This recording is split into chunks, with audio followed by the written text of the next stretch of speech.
Yang ketiga, cepat saja, dengan rendah hati dan bergantung penuh. Dengan rendah hati dan bergantung penuh. Bisa lebih cepat mengikuti saya? Dengan rendah hati dan bergantung penuh. Lukas pasal 18 ayat 9 sampai ayat 14. Lukas pasal 18 ayat 9 sampai ayat yang ke-14. Lukas pasal 18 ayat 9 sampai 14, kita baca bersama-sama ayat-ayat ini. Saya mau baca seluruh perikopnya supaya jelas ceritanya. Oke, semua sudah ada di situ? Ayat 9 mulai. Dan kepada beberapa orang yang menganggap dirinya benar dan memandang rendah semua orang lain, stop sebentar. Kepada beberapa orang yang menganggap dirinya benar. Dari mana saudara tahu saudara sedang menganggap dirimu benar? Orang yang menganggap dirinya benar, sadar nggak kalau dia menganggap dirinya benar? Seringkali tidak sadar karena tidak ada ukurannya. Kalau ada ukurannya, engkau akan cepat sadar. Saya itu biasanya cepat sadar karena saya punya ukuran. Biasanya. Dari mana saudara tahu saudara sedang menganggap diri sendiri benar? Self-righteousness-nya tinggi. Rasa benar sendirinya itu tinggi. Menganggap diri sendiri benar. Dari mana saudara tahu saudara sedang menganggap diri saudara sendiri benar? Saudara memandang rendah semua orang. Bagi orang yang menganggap dirinya benar dan memandang rendah semua orang lain, orang yang menganggap diri benar itu selalu underestimate terhadap orang lain. Selalu menganggap rendah orang lain. Karena dia menganggap dirinya benar, orang lain tidak benar. Dan ini biasanya adalah orang-orang agamawi. Orang agamawi selalu menganggap dirinya benar dan menganggap orang lain kafir. Tidak benar. Rendah. Loh, kafir kan rendah. Selalu menganggap orang yang bukan kelompoknya lebih rendah. Nah, saya tidak mau saudara seperti itu. Kita nggak boleh menganggap diri sendiri benar, walaupun kita banyak tahu kebenaran, tapi kita tetap tidak boleh menganggap diri sendiri benar dan memandang rendah orang lain. Saudara nggak boleh ngomong, gereja lain mah kurang diurapi. Nggak boleh. Yang tahu kebenaran tuh kita, yang lain belum benar. Nggak boleh. Saya tuh udah lama jadi hamba Tuhan, saudara. Lalu saya mulai menganalisa, saya orangnya suka menganalisa. Berbagai hamba Tuhan. Itu hamba Tuhan lain-lain loh, saudara. Dan yang bikin saya gelisah adalah seringkali hamba Tuhan A ngomong begini. Hamba Tuhan B ngomong begitu, padahal topik yang sama. Hamba Tuhan C ngomong begono. Hamba Tuhan D ngomong lain lagi. Ini kok beda-beda sih? Kan Alkitabnya sama. Kok yang ini nafsir begini, yang ini nafsir begitu, yang ini nafsir lain lagi, yang ini kok beda lagi sih? Gimana yang benar yang mana? Kadang-kadang kita bingung, saudara. Sampai satu hari saya merasa yang benar adalah begini. Setiap hamba Tuhan memang original. Setiap hamba Tuhan itu beda. Dan rasanya saya mensinyalir Tuhan mengizinkan berbagai perbedaan itu terjadi di antara hamba Tuhan. Karena setiap orang berhubungan dengan Tuhan itu tidak terlepas dari karakter kepribadiannya juga. Kalau hamba Tuhan yang karakternya dominan, kayak Paulus, saudara salah dikit dibabat. Yohanes Markus kelihatan kurang sungguh-sungguh, pergi. Nggak dipakai lagi, saudara. Nah, kebetulan saya bukan tipe Paulus. Saya lebih lembut dari Paulus. Makanya kalau saudara salah, saya nggak langsung usir. Kecuali saudara bikin masalah di sini. Saya usir. Terpaksa itu. Tapi nggak kayak Paulus. Salah sekali, pergi. Nggak boleh ikut. Yang nggak sungguh-sungguh nggak boleh ikut. Kalau saya nggak kayak gitulah. Kalau saudara dipimpin oleh Paulus, jatuh dalam dosa, pergi. Saya jatuh dalam dosa, bangun. Itu saudara. Beda-beda hamba Tuhan itu saudara. Nah saudara nggak bisa sama rata. Cuma memang yang saya sayangkan seringkali saling tunjuk. Hamba Tuhan menunjuk hamba Tuhan A, menunjuk hamba Tuhan B, sesat. Hamba Tuhan B bilang hamba Tuhan C, sesat. Hamba Tuhan C ngomong hamba Tuhan D, sesat. Kok terlalu gampang bilang orang sesat? Saya nggak berani loh saudara. Kecuali kalau yang memang pemerintah sudah bilang sesat. Itu kan sudah dalam hukum. Ini aliran sesat, kan gitu saudara. Tapi saya nggak pernah berani menghakimi orang seperti itu. Bahkan saya nggak pernah menghakimi cara orang berdoa. Kamu doa kok kayak gitu, harus begini dong. Bagi saya, doa itu hubungan pribadi dengan Tuhan. Loh, saya nggak bisa menghakimi cara Eko mengasihi Aci dengan cara tertentu. Beda dengan cara saya mengasihi istri saya. Saya nggak bisa menghakimi dia untuk itu. Karena itu sifatnya sangat personal. Sangat pribadi.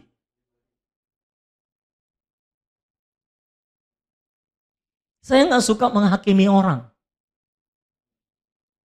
Mungkin kalau lagi emosi kadang-kadang.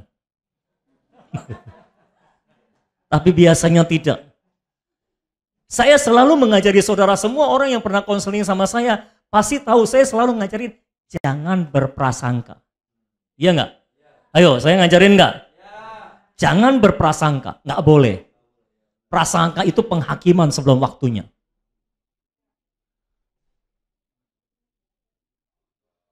Orang datang, ngos-ngosan. Saudara langsung berprasangka, mau ngutang nih. Itu namanya prasangka. Kalau pendapat saudara tidak didasarkan pada bukti-bukti yang sahih, itu namanya prasangka. Dan bisa menjurus kepada fitnah. Gak boleh. Kecuali saudara sudah mendapat data yang valid, yang sahih, baru saudara bisa bilang, begitu. Bahkan satu kali ada perempuan yang kedapatan berzina ditangkap oleh orang Farisi. Dibawa ke hadapan Yesus. Apa yang akan kau lakukan? Yesus cuma nulis-nulis di batu. Lalu Yesus berkata, kamu yang tidak pernah berbuat dosa, yang pertama kali nimpukin batu kepada perempuan ini, karena hukumnya adalah ditimpuki oleh batu. Kamu yang nggak pernah berbuat dosa, yang pertama kali lempari batu kepada orang ini. Saudara tahu, semua orang Farisi pergi. Berarti semuanya berdosa. Jangan-jangan ada yang berdosa dengan perempuan ini juga. Makanya pergi. Kalau dia lempar batu, perempuan ini bisa teriak, kamu! Gitu saudara. Pergilah mereka. Bahkan orang yang sudah ketangkap basah tidak dihakimi oleh Tuhan. Dibebaskan dan berkata, perempuan pergilah dan jangan berbuat dosa lagi. Nah saudara itu suka menghakimi anaknya siapa sih? Apakah saudara anak Yesus? Kalau anaknya Yesus minimal mirip bapaknya lah. Jangan semua orang dihakimi, semua orang dipandang rendah, semua orang dipandang salah, cuma gua yang benar. Gak gitulah. Masing-masing orang ada benarnya, ada salahnya juga. Saya juga banyak benarnya, ada salahnya. Saudara juga ada benarnya, banyak salahnya. Ya orang ada benarnya, ada salahnya lah saudara. Ada yang banyak, ada yang dikit, maksudnya begitu. Pada sadar ya kalau, padahal saya ngomongnya ngerti ya, heran saya. Itu sensitif gitu. Jadi bagaimana saudara tahu saudara sedang menganggap diri sendiri benar? Saudara memandang rendah semua orang lain. Semua orang dihakimi. Semua orang dipandang rendah. Semua underestimate. Kamu gimana sih? Doa aja nggak bisa. Wah. Kalau saudara bisa doa, lalu orang lain nggak bisa doa, ya mbok ya dia ajarin gitu. Bukan dihakimi. Jelas ya saudara? Pak, kalau saya belum bisa berdoa juga, ya kamunya belajar dulu, baru ngajarin orang. Jangan belum belajar udah ngajarin orang. Nanti orang bingung. Oke, kita lanjutkan. Yesus mengatakan perumpamaan ini. Ada 2 orang pergi ke bait Allah untuk berdoa. Berapa orang? 2. Mengapa 2? Supaya untuk membedakan. Yang seorang adalah Farisi dan yang lain pemungut cukai. Ini Yesus kasih contoh ekstrim. Orang Farisi adalah seorang rohaniawan. Pendeta lah kalau zaman sekarang. Sedangkan pemungut cukai dikenal sebagai orang berdosa. Jadi ini paradoks sekali. Orang yang rohani banget sama orang yang enggak rohani banget deh. Enggak banget deh. Ini orang berdosa. Nah 2 orang datang dalam bait Allah. Orang Farisi, jadi dua-duanya menghadap Allah ya. Orang Farisi itu berdiri dan berdoa dalam hatinya begini. Ya Allah, aku mengucap syukur kepadamu karena aku tidak sama seperti semua orang lain. Aku bukan perampok, bukan orang lalim, bukan pezina, bukan juga seperti pemungut cukai ini. Nunjuk nggak nih kira-kira? Artinya dia menganggap dirinya benar dan memandang rendah orang berdosa ini. Pemungut cukai ini.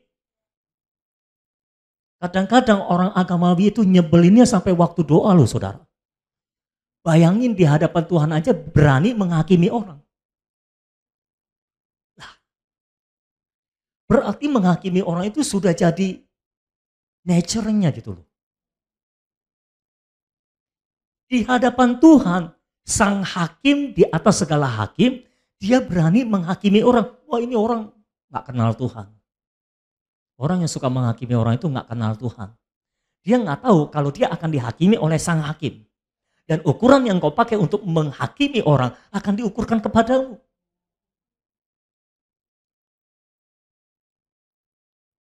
Makanya jangan suka menghakimi orang.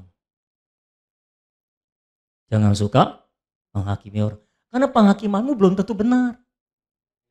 Engkau sedang menganggap dirimu benar dan makanya memandang orang lain salah. Permasalahannya begitu. Menurut saudara doanya bagus nggak nih? Kalau saudara belum saya kasih tahu, ini doanya bagus. Aku mengucap syukur kepadamu. Ini doa pengucapan syukur loh saudara. Kenapa mengucap syukur? Aku tidak sama seperti orang lain. Ini sedang menganggap diri sendiri benar, memandang rendah orang lain. Aku tidak sama dengan semua orang lain. Maksudnya apa? Semua orang lain kotor, aku bersih. Semua orang lain najis, aku rohani. Nah ini orang mendekati Tuhan kayak gini, ngalah aku ini saudara. Lanjut. Aku berpuasa 2 kali seminggu, ayat 12. Aku memberikan 10 dari segala penghasilanku. Bayangkan betapa hebatnya sang rohaniawan ini. Nggak ada salahnya. Puasa. Saudara puasa nggak? Kalah. Putuslah sama orang Farisi. Aku memberikan 1/10 dari pendapatanku. Saudara bayar perpuluhan, nggak usah ngaku. Kalau saudara enggak memberikan 1/10 dari segala penghasilanmu, engkau kalah sama orang Farisi. Orang Farisi mah hebat. Puasa 2 kali seminggu ya. Saudara? Enggak. Apalagi saat bekerja di rumah saja. Ngemil terus saudara. Makanya tambah gemuk. Memberikan 1/10. Ayat 13 kita lihat pemungut cukai doanya gimana. Ini cara dia mendekati Tuhan. Tetapi pemungut cukai itu berdiri jauh-jauh. Bahkan ia tidak berani menengadah ke langit. Ini orang datang dengan rasa hormat dan takut. Melainkan ia memukul diri dan berkata, ya Allah, kasihanilah aku orang berdosa ini. Ini orang yang rendah hati. Nggak menganggap diri sendiri benar dan menghakimi orang lain. Betul?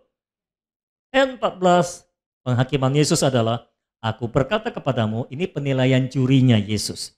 Orang ini pulang ke rumahnya sebagai orang yang dibenarkan Allah, yaitu pemungut cukai, dan orang lain itu, siapa orang lain itu? Orang Farisi itu tidak dibenarkan. Sebab barang siapa meninggikan diri, ia akan direndahkan. Dan barang siapa merendahkan diri, ia akan ditinggikan.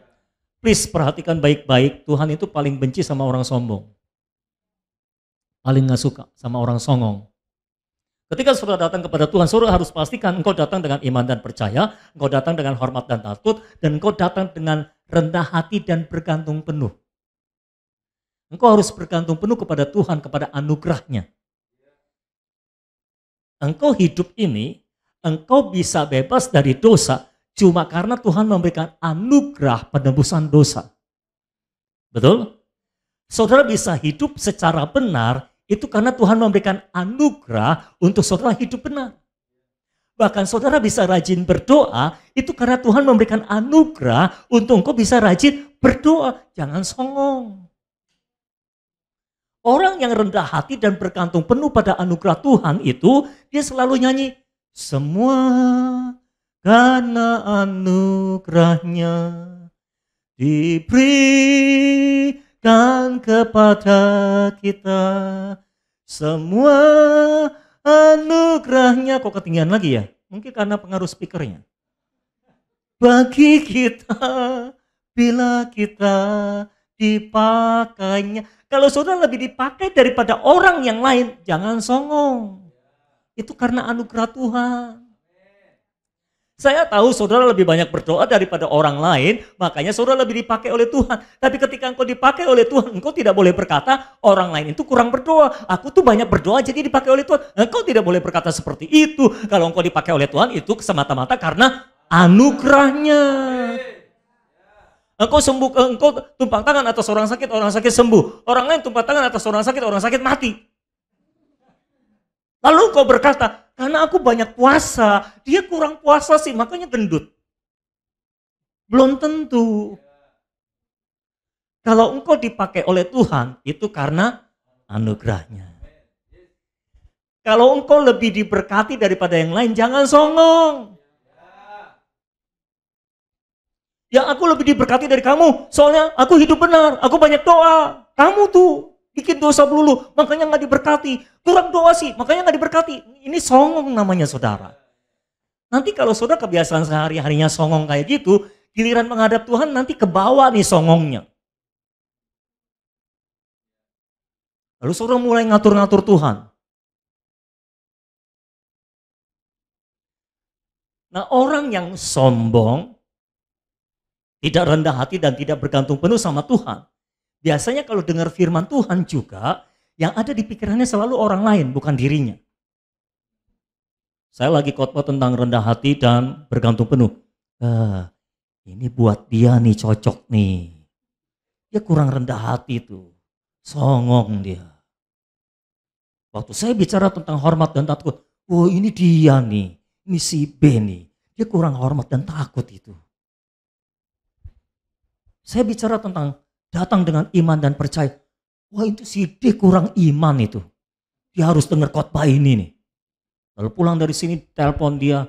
Kamu ikut live streaming gak tadi? Kalau kamu gak ikut live streaming, kamu dengar rekamannya. Itu buat kamu banget deh. Saudara gak boleh kayak gitu. Kalau dengar firman itu diberikan untuk saudara bercermin. Pakai firman itu untuk bercermin bagi dirimu sendiri. Bukan suruh orang lain pakai cerminnya, sementara saudara belepotan. Do you understand?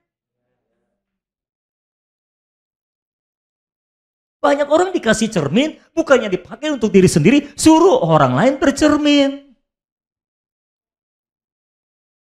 Istri bawa cerminnya kepada suaminya, nih kamu bercermin, tuh kamu banget tuh. Dianya belepotan gak bercermin. Suami bawa cerminnya kasih istrinya, nih kamu bercermin, belepotan tuh. Cermin itu diberikan buat saudara bercermin. Jangan kalau dengar khotbah yang diingat orang lain melulu, kapan kau mengingat dirimu sendiri? Itu seperti saudara sedang bercermin.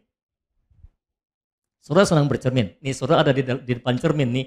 Ini yang wanita pasti ngerti pewahyuan ini deh. Saudara ada di depan cermin.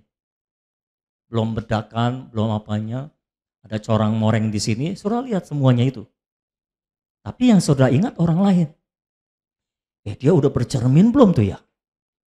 Dia itu kemarin juga ada coreng-moreng di sini seperti aku tuh. Dia udah bercermin belum ya?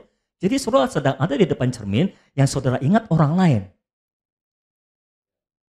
Nah ini nggak wajar.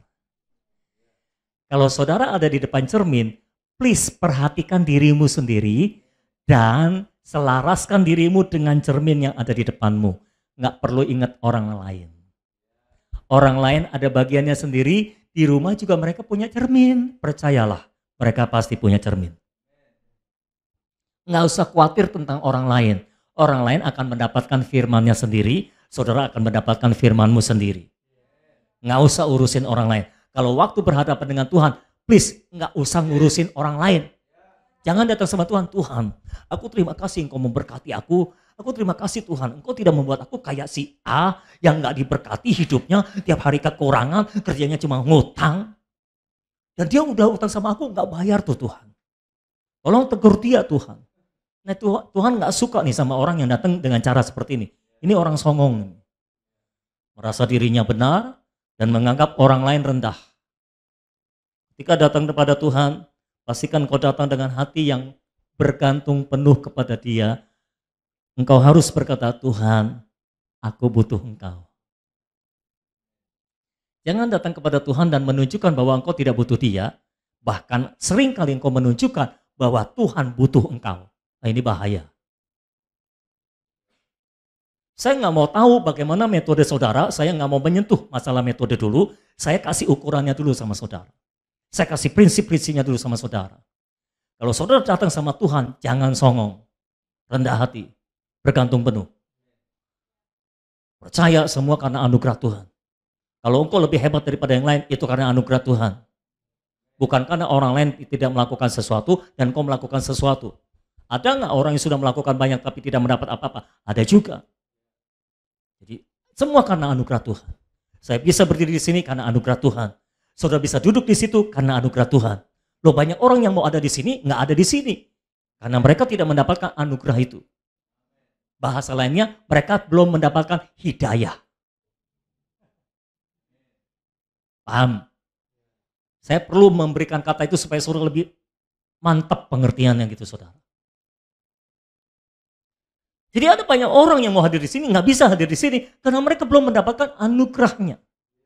Saudara memuji Tuhan karena saudara mendapatkan anugerahnya. Saudara boleh bilang sama Tuhan, Tuhan aku bersyukur karena anugerahmu aku ada di sini, karena anugerahmu aku ada sampai saat ini.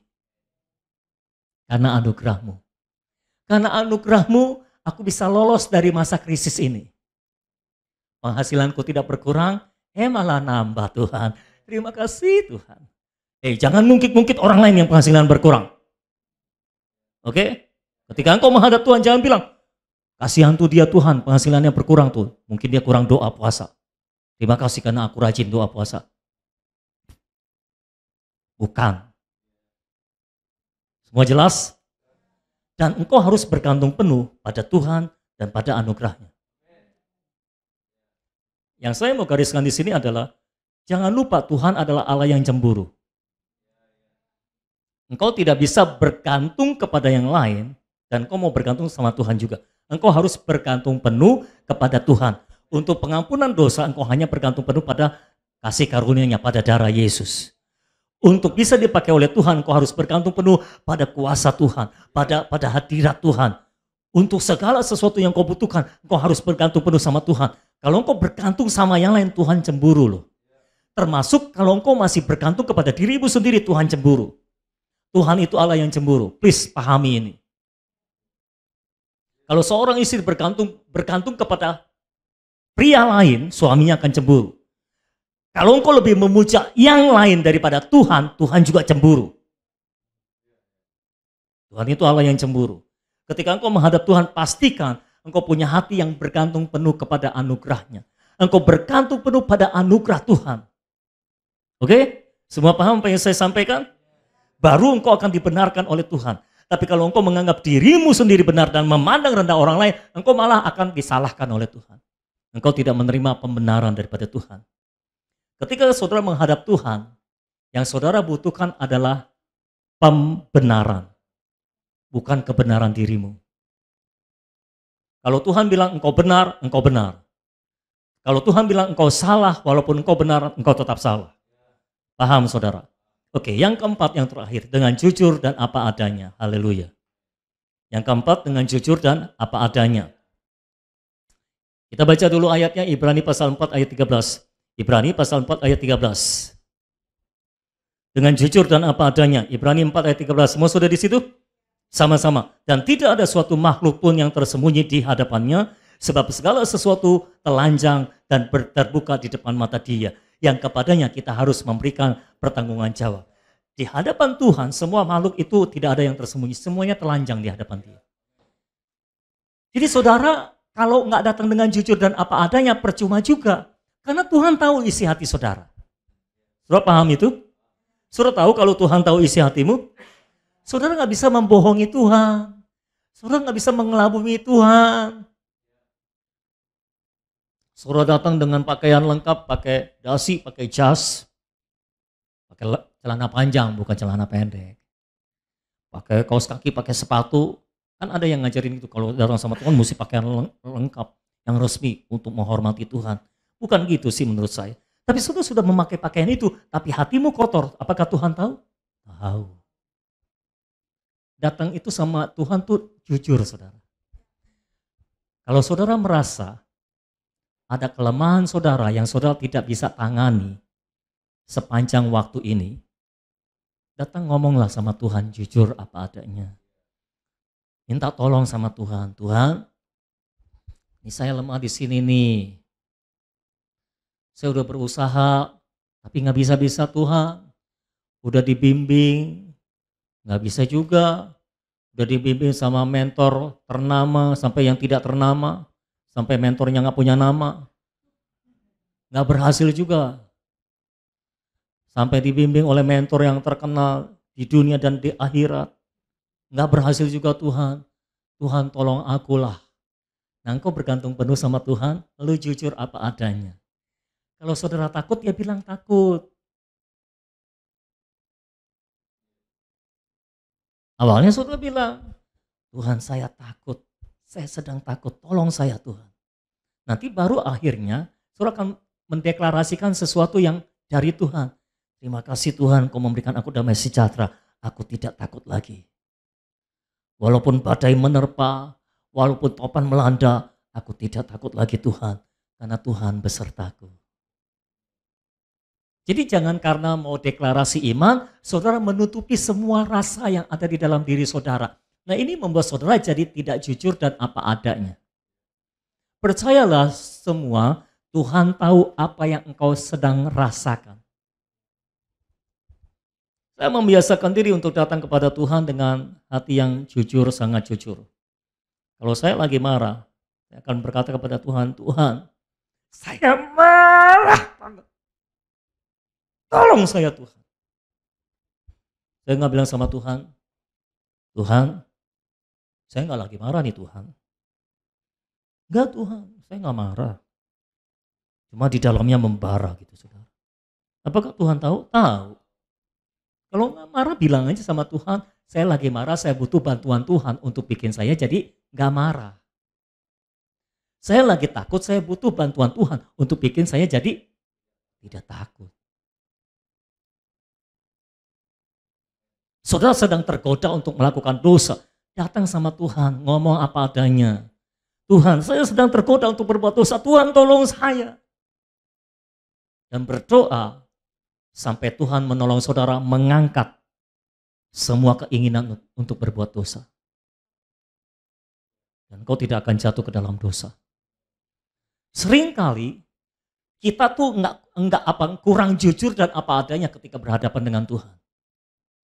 Itulah yang membuat kita jadi samar tentang Tuhan, tentang diri kita.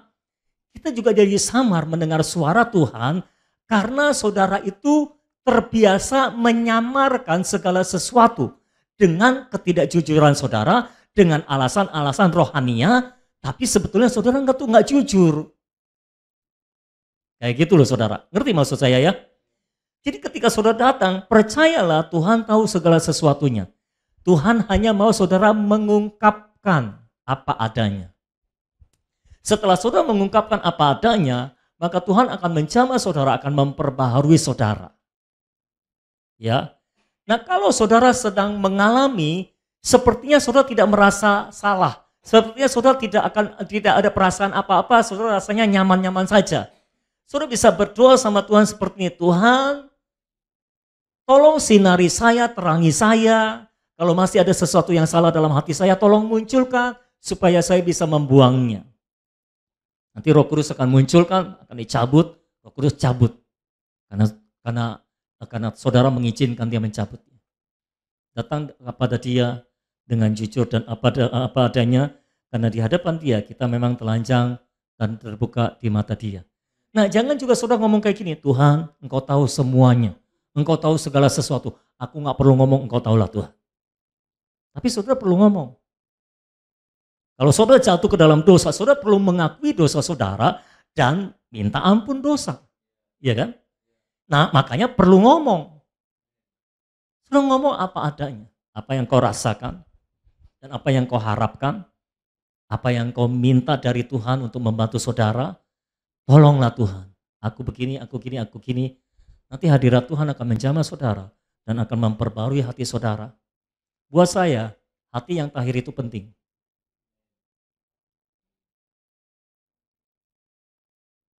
Karena sering kali tanpa sadar hati kita tercemar. Dunia ini banyak pencemaran. Tanpa sadar kita penuh dengan konflik batin. Dan orang-orang terdekat kita adalah potensi terbesar untuk mencemari hati kita. Orang-orang terdekat kita adalah orang-orang paling punya potensi untuk membangun kita, tapi juga paling punya potensi untuk menjatuhkan kita. Potensinya besar. Pada akhirnya tergantung bagaimana respon kita dalam menilai segala sesuatunya. Kalau saudara datang kepada Tuhan dengan iman dan percaya, dengan hormat dan takut, dengan rendah hati dan bergantung penuh, dengan jujur dan apa adanya, saya percaya Tuhan akan berkenan. Ketika saudara menerima stempel, aku berkenan. Semua konflik batin, semua pencemaran dalam hati dibersihkan. Dibersihkan. Selama ada pencemaran dalam hati saudara, nggak mungkin Tuhan berkata, aku berkenan. Nggak mungkin. Nggak mungkin. Kalaupun saudara nggak sadar bahwa ada konflik batin dalam hidup saudara, Tuhan akan munculkan. Setelah semua beres, baru dia akan nyatakan, aku berkenan kepadamu. Seringkali pencemaran terkecil itu menghambat hubungan kita dengan Tuhan yang masih ada di hati kita. Makanya saya bilang, hati yang tahir di hadapan Tuhan itu penting. Semua paham apa yang saya sampaikan?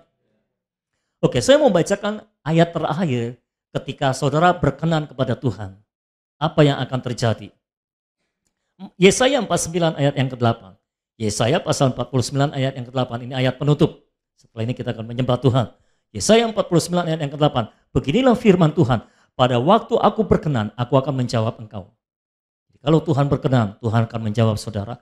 Dan pada hari aku menyelamatkan, aku akan menolong engkau. Aku telah membentuk dan memberi engkau menjadi perjanjian bagi umat manusia. Orang yang berkenan kepada Tuhan itu akan dibentuk dan akan diberikan menjadi perjanjian bagi umat manusia. Artinya membawa terang, membawa dampak. Untuk membangunkan bumi kembali dan untuk membagi-bagikan tanah pusaka yang sudah sunyi sepi. Kalau saudara diperkenan oleh Tuhan, Tuhan akan angkat saudara untuk membangunkan bumi kembali. Untuk menata ulang bumi kembali. Saudara mau Indonesia dipulihkan? Indonesia hanya membutuhkan orang-orang yang menerima perkenanan Tuhan dalam hidupnya. Karena orang-orang yang menerima perkenanan Tuhan dalam hidup inilah yang akan bisa dipakai oleh Tuhan, dibentuk dan diberikan kepada Indonesia untuk membangunkan bumi Indonesia kembali. Amin. Selama masih ada orang-orang yang berkenan kepada Tuhan di Indonesia, Indonesia tidak akan runtuh. Indonesia justru akan bangun dan akan bangkit kembali, Oke? Saya harap sejak hari ini saudara bisa mencapai segala sesuatu yang perlu saudara capai dengan ukuran-ukuran yang sudah diberikan, dengan prinsip-prinsip yang sudah diberikan. Saya harap ini menolong saudara semua. Amin.